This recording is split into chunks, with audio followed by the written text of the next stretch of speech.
Үнэг чон 2.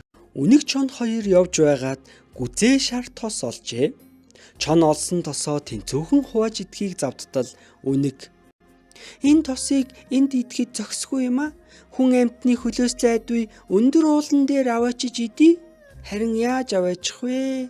Гэсэнд чон яах вэ? Үүрчихгүй юу? Гэв. Үүрхэхэд ч учир биш үү дээ. Альва олзыг авч явахад айхлах гэж айхтар том юм би.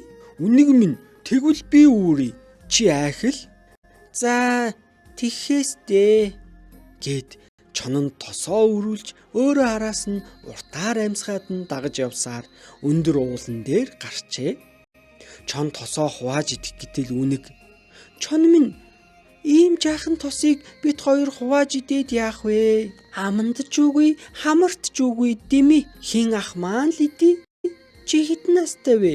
Гэсэнд чон энэ үнэг яасан тэнийг юм бэ? Ах нь болж тосыг ганцаараа иддэг хэрэгэ гэж дотроо их л баярлан би хөгшөрснөөс болоод насааж тодорхой мэдэхгүй болж дээ. Намайг төрөхөд сүмбэр уул дов сүн далай шалбайг байсан юм да. Тэгтэл үнэг учир зүггүй уйлж гарваа.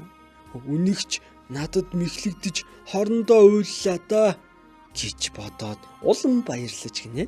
Чи юунд уйлв гэж асуувал би 3 гавартай байсан юм. Чи тэдний минь бүрлээж отгонтой жицүү юм байна шүү дээ.